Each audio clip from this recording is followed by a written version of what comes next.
And now it is my honor and privilege to introduce a woman who has devoted her life to building a more civil society for all of America's families. A woman who is a strong and unwavering voice for those who haven't yet found their voices, our children. I want to talk about what matters most in our lives and in our nation, children and families.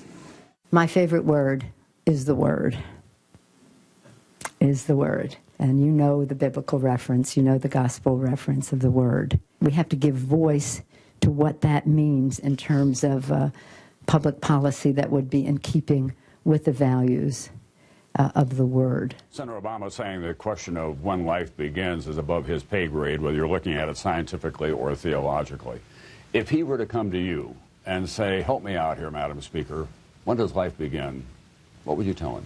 I would say that as an ardent practicing Catholic, this is an issue that I have studied for a long time.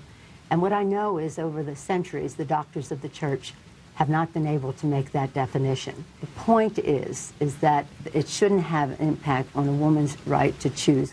We've got new details on a shocking story out of Washington State. The mother of a 15-year-old girl is lashing out at her daughter's high school, saying the health clinic inside the school helped set up her daughter's abortion without ever telling the mother. She was then discouraged to tell her parents about her plans to have an abortion. According to her mom, the Planned Parenthood worker said, if you tell your parents, they will be on the hook for the cost of this abortion. If you don't, the procedure will be free. Now, Washington is one of 15 states that do not require parental consent or parental notification for an abortion. Girls of any age can go in to a Planned Parenthood clinic and get an abortion. This is an historic political and cultural moment in this country, and the issue, gay marriage. I asked the president, does he still oppose same-sex marriage? I have to tell you, as I said, I've been going through an evolution on this issue. I was sensitive to the fact that for a lot of people, you know, the word marriage was something that evokes very powerful traditions, religious beliefs, and so forth. It is important for me to go ahead and affirm that I think same-sex couples should be able to get married. I'm so proud of President Obama having personally embraced marriage equality, who's helped make LGBT Americans make more progress on civil rights and equality than any president in history. Assemblymember Amiano. You have item 15, AB 1266.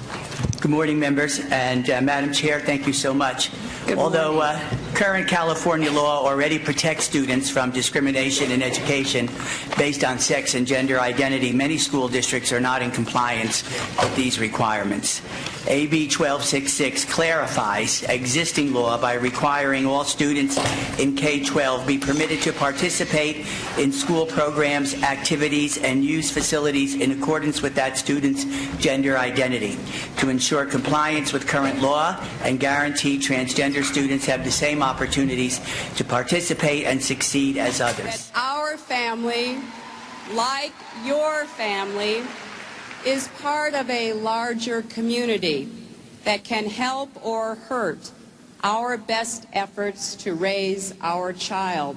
We have never invested as much in public education as we should have because we've always had kind of a private notion of children. Your kid is yours and totally your responsibility.